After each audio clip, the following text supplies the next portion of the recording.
Good morning, students. First of all, welcome to all the students in new academic year 2021 to 2022, that is in your 12th class.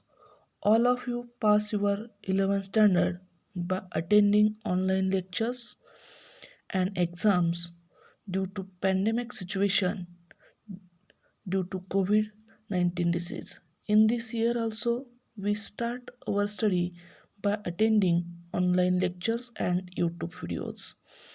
In our first lecture, we will discuss about our syllabus and chapters. These chapters or units having their usual weightage for our board exam that is given here. पहा विद्यार्थी मित्रांनो, यावर्षी आपण 16 units म्हणजे chapters तुमच्या 12वीच्या board एक्झामसाठी अभ्यासणार आहोत. त्या प्रत्येक चॅप्टरचं असणारं जे मार्क्स म्हणजेच गुणांचं वेटेज, ज्याला आपण विभागणी म्हणू शकतो, ती गुणांची विभागणी विथ ऑप्शन आणि विदाऊट ऑप्शन इथे आपण पाहणार आहोत. तर विद्यार्थी मित्रांनो, एकूण 16 युनिट्स तुम्हाला असणार आहेत. त्या युनिट्सची लिस्ट आणि त्यांचं असणारं वेटेज विथ ऑप्शन आणि विदाऊट ऑप्शन या ठिकाणी आपण या लिस्टमध्ये दिलेलं आहे. त्यातील पहिला चॅप्टर आहे rotational dynamics, marks without option 5 with option 7. Second chapter आहे mechanical properties of fluids, marks with option 7 and without option 5. Kinetic theory of gases and radiation, marks without option 5 with option 7. Chapter number 4 thermodynamics, marks without option 5 with option 7. Chapter number 5 oscillation, marks without option 4 with option 5. Chapter number 6 superposition of waves, marks without option 4 with option 6. Chapter number 7 wave optics, marks without option 5 with option 6. त्यानंतर chapter number 8 electrostatics, marks without option 4 with option 6. Chapter number 9 current electricity, marks without option 4 with option 6. Chapter number 10 magnetic fields due to electric current, marks without option 4 with option 6. Chapter number 11 magnetic material, marks without option 4 with option 5.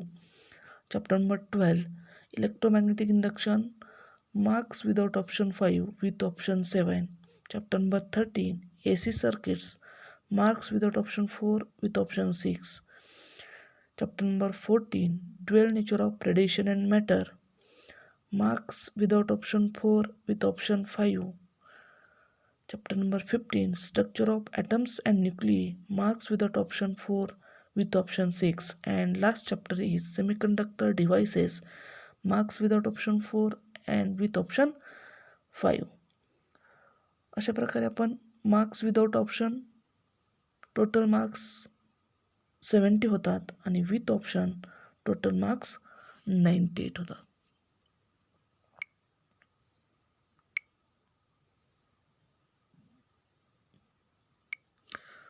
अशा प्रकारे आपल्या 12वीच्या physics या विषयातील या 16 चॅप्टरची गुणांची विभागणी तुमच्या board एक्झामसाठी असणार आहे. तर विद्यार्थी मित्रांनो, या 16 चॅप्टर्सपैकी काही चॅप्टरमधील काही पॉईंट्स हे या कोविडजन्य परिस्थितीमुळे 12th बोर्ड एक्झामसाठी कमी केलेलं आहे. तो रिड्यूस सिलेबस कोणता असेल याची लिस्टची PDF आपण आपल्या व्हॉट्सअप ग्रुपवर पाठवू. तुम्ही त्याची नोंद ठेवा. चला तर विद्यार्थी मित्रमैत्रिणींनो, आज आपण या वर्षीच्या तुमच्या फिजिक्स सब्जेक्टमधील 9th चॅप्टरचा अभ्यास करूयात. Chapter number 9. या चॅप्टर नंबर 9साठी मार्क्स विदाउट ऑप्शन 4 आहेत आणि विथ ऑप्शन 6 मार्क्स असणारा हा चॅप्टर नंबर 9 करंट इलेक्ट्रिसिटी या चॅप्टरचा आपण या व्हिडिओमध्ये अभ्यास करणार आहोत. चॅप्टर नंबर 9 करंट इलेक्ट्रिसिटी या चॅप्टरमधील एकही पॉईंट कमी झालेला नाही.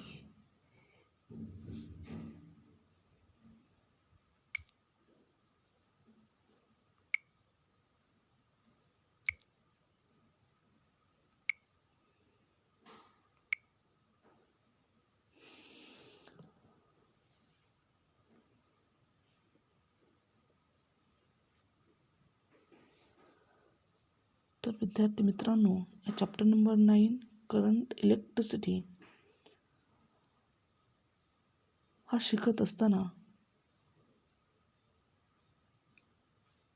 in 11th standard we have studied the chapter electric current through conductors, की ज्यामध्ये आपण origin of electrical conductivity in a particular metal, त्याचबरोबर how to calculate resistance for two or more resistances when connected in series or parallel.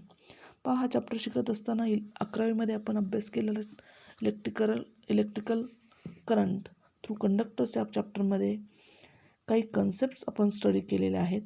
त्या concepts की ज्यामध्ये origin of electrical conductivity असेल किंवा how to calculate resistance for two or more resistances when connected in series or parallel. जर आपण 2 किंवा 2पेक्षा जास्त रेजिस्टन्स सिरीज किंवा पॅरलल कनेक्ट केले तर टोटल रेजिस्टन्स किती येतो, तो कसा कॅल्क्युलेट करायचा, हे आपण 11th स्टँडर्डच्या इलेक्ट्रिकल करंट थ्रू कंडक्टर्स या चॅप्टरमध्ये स्टडी केलेला आहे.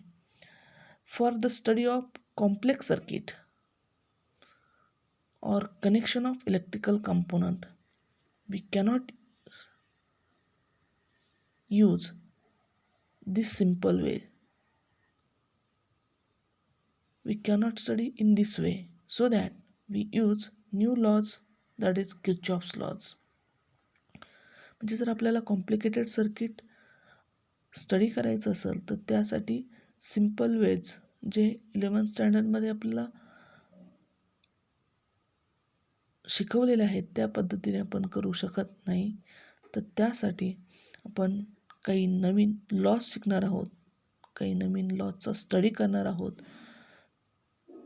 ते लॉज आहेत Kirchhoff's laws. In this chapter आपण हेच किर्चॉफ्स लॉज आणि त्यांचे ॲप्लिकेशन याचा अभ्यास करणार आहोत. गुस्टो रॉबर्ट किर्चॉफ यांनी 2 लॉज तयार केलेले आहेत की ज्यामुळे आपण कॉम्प्लिकेटेड सर्किटचे ॲनालिसिस करू शकू. So our first point is Kirchhoff's laws of electrical network.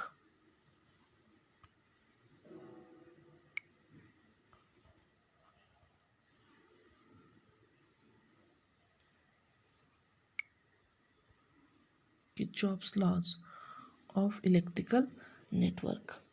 हे लॉज शिकण्यापूर्वी आपण काही टर्म्स किंवा कन्सेप्ट समजून घेणार आहोत की ज्या इलेक्ट्रिकल सर्किट किंवा नेटवर्कमध्ये स्टडी करण्यासाठी वापरल्या जातात. जसे त्यातली पहिली कन्सेप्ट किंवा टर्म आहे जंक्शन. फर्स्ट कन्सेप्ट और टर्म इज अ जंक्शन. पहिली जी कन्सेप्ट आहे की जी आपल्याला इलेक्ट्रिकल नेटवर्क किंवा इलेक्ट्रिकल सर्किट एक्सप्लेन करण्यासाठी, समजून घेण्यासाठी हेल्पफुल ठरते, ती आहे जंक्शन. आता मग जंक्शन म्हणजे काय हे आपल्याला स्टडी करायचं, हे आपल्याला समजून घ्यायचं आहे. जंक्शन हा सर्किटमध्ये इलेक्ट्रिकल नेटवर्कमध्ये असणारा असा एक पॉईंट ज्यामध्ये 2 or more conductors are joined together. Junction, it is any point in an electrical circuit where 2 or more conductors are joined together.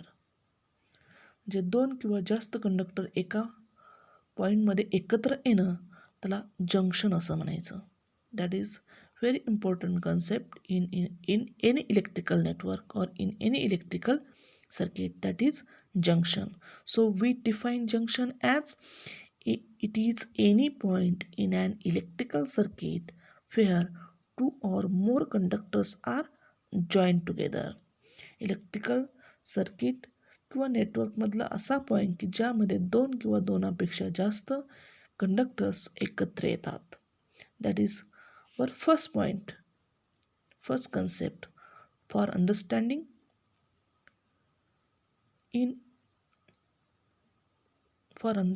the Kirchhoff's laws for any electrical network. Then second concept is, or second term is loop. So what is loop? Loop म्हणजे काय तर कुठल्याही electrical circuit किंवा नेटवर्कमध्ये जो conducting path आहे त्यालाच loop किंवा मेश असं म्हणायचं. कुठल्याही इलेक्ट्रिकल नेटवर्क किंवा सर्किटमध्ये असणारा close conducting path that is non as loop. कुठल्याही इलेक्ट्रिकल नेटवर्क किंवा सर्किटमध्ये असणारा क्लोज्ड कंडक्टिंग पाथ, बंदिस्त की ज्यामधून इलेक्ट्रिक करंट फ्लो होऊ शकतो, तो close conducting path that is called as loop or mesh. After that third concept is, त्यानंतरची तिसरी कन्सेप्ट आहे ब्रँच. ब्रँच म्हणजे काय तर it is any part of the network that lies between two junction. नेटवर्कच्या कुठल्याही 2 जंक्शनमध्ये असणारा भाग त्याला म्हणायचं branch. It is any part of the network that lies between 2 junction. कुठल्याही 2 जंक्शनमध्ये असणारा नेटवर्कचा पार्ट, भाग त्याला आपण ब्रँच असं म्हणणार आहोत. आता हे जे काही कन्सेप्ट आहेत, जंक्शन असेल, लूप असेल किंवा ब्रँच असेल, हे कन्सेप्ट समजून घेण्यासाठी आपण फिगर नंबर 9.8 पाहणार आहोत. की ज्या फिगर नंबर 9.1मध्ये आपण 2 जंक्शन, ज्याला ए आणि बी असं आपण नाव दिलेलं आहे, जंक्शन ए, जंक्शन बी, आणि त्यामध्ये 3 कंडक्टिंग पाथ आहेत पा, ज्याला आपण लूप किंवा मेश असं म्हणणार आहे. तो आहे loop first, loop second and loop third. की that is close conducting path where current can be flows, that is known as loop or mesh. Path first, path second, path third, and junctions A, junction B. Junctions are the point where 2 or more conductors are joined together, and loop or mesh are the close conducting paths between the junction. For a steady current flowing through an electrical network of resistors, the following Kirchhoff's laws are applicable. म्हणजेच जर आपल्याला Kirchhoff's lodge study करायचे असतील तर हे Kirchhoff's lodge study करत असताना these Kirchhoff's laws are applicable for such a circuit where steady current flowing through in a network. म्हणजेच ज्या ठिकाणी सर्किटमधून स्टडी करंट फ्लो होत असेल त्याच ठिकाणी हे किर्चॉफ्स लॉज ॲप्लिकेबल ठरतात. So we study first Kirchhoff's law, that is Kirchhoff's first law,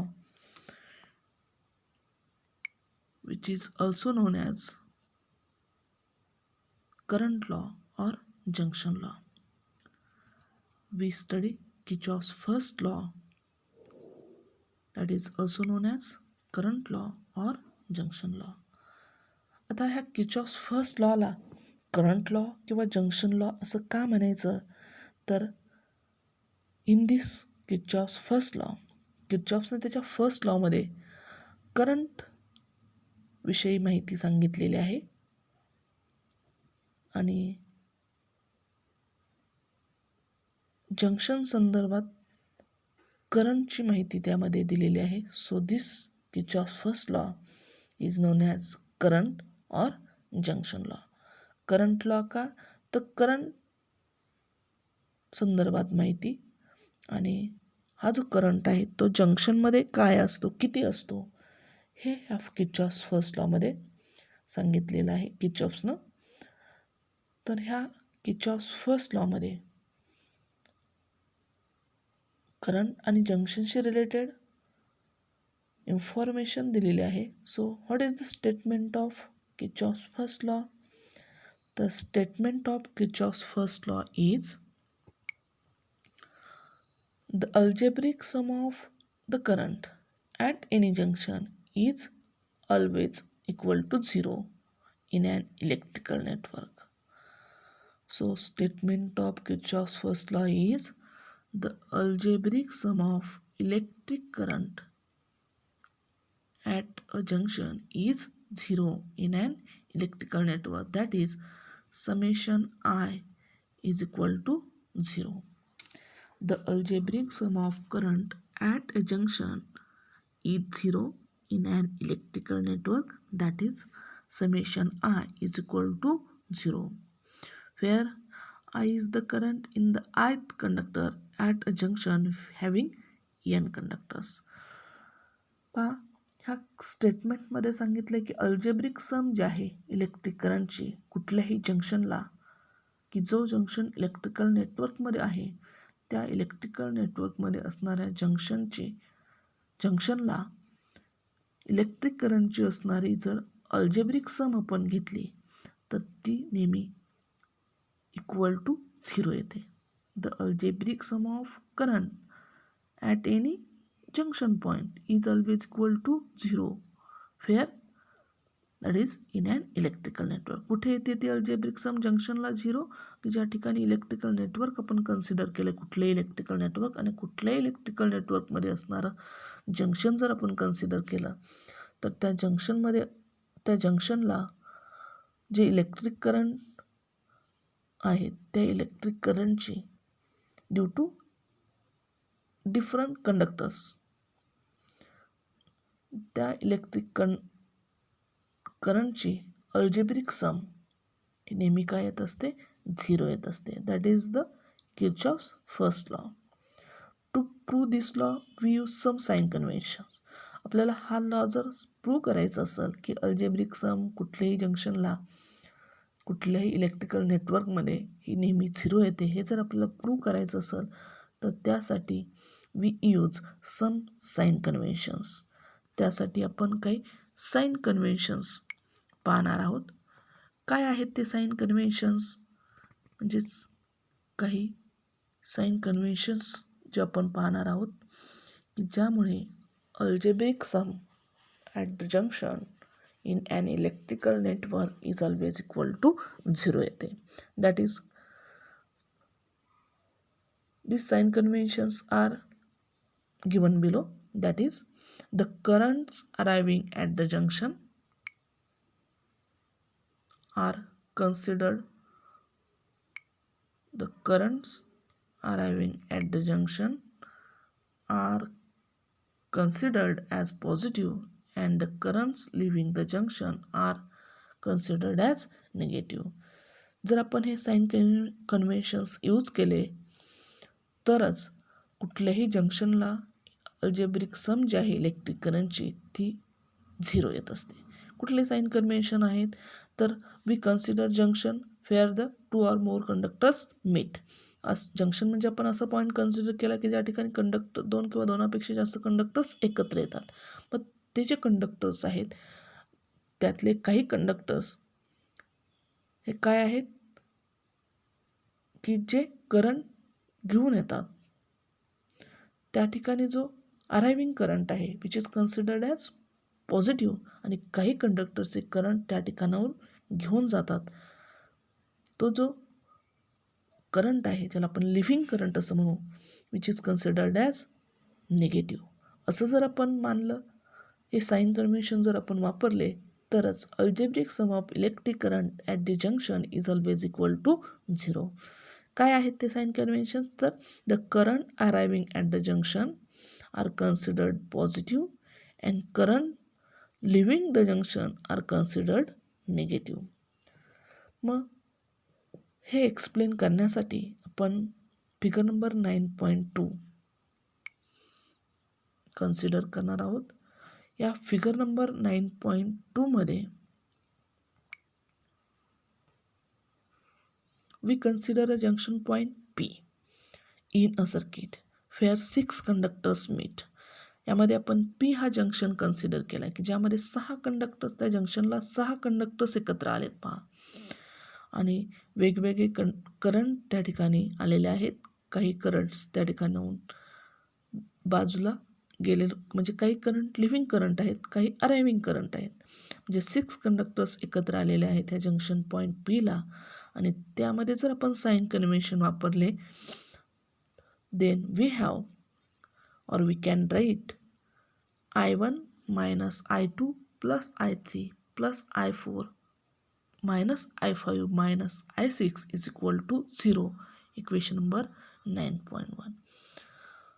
We consider junction P where 6 conductors meet, and applying the sign convention at the junction point P, so we can write I1 minus I2 plus I3 plus I4 minus I5 minus I6 is equal to 0. Equation number first. Equation first जर आपण पाहिलं, त्यामध्ये काही current जे आहेत ते positive आहेत, which are the arriving currents, that are I1, I3 and I4. And काही करंट हे निगेटिव्ह आहेत, which are leaving currents, that are I2, I5 and I6. Thus, from above equation we says that, or we can also write that I1 plus I3 plus I4 is equal to I2 plus I5 plus I6, की ज्यामध्ये total current flowing toward the junction is equal to total current flowing away from the junction. From this equation, I1 plus I3 plus I4 is equal to I2 plus I5 plus I6. We can say that total current flowing toward the junction is equal to total current flowing away from the junction. So, Kirchhoff's first law is in accordance with conservation of electric charges. म्हणजेच हा Kirchhoff's first law जो आहे तो conservation of electric चार्जेसचे related किंवा is in accordance with conservation of electric charges. या ठिकाणी electric चार्जचं conservation होतं. जेवढा करंट त्या जंक्शनला येणार आहे तेवढाच करंट त्या जंक्शनपासून बाजूला जाणार. That is the sum of electric current flowing toward the junction. Sum means addition. The sum of electric current flowing toward the junction is equal to sum of electric current flowing away from the junction. येणाऱ्या करंटची बेरीज बरोबर जाणाऱ्या करंटची बेरीज. That is the Kirchhoff's first law. Kirchhoff's first law काय सांगते? The algebraic sum of electric current at any junction is always equal to 0. That is summation I is equal to 0. And this Kirchhoff's first law can be proved using this sign convention. So students, this is the Kirchhoff's first law statement. The algebraic sum of electric current at a junction is 0 in an electrical network. That is summation I is equal to 0. And this Kirchhoff's law can be proved using the sign conventions. These sign conventions are: the currents arriving at the junction are considered positive and currents leaving the junction are considered as negative. So, remaining part of this chapter we will study in our next video. Thank you.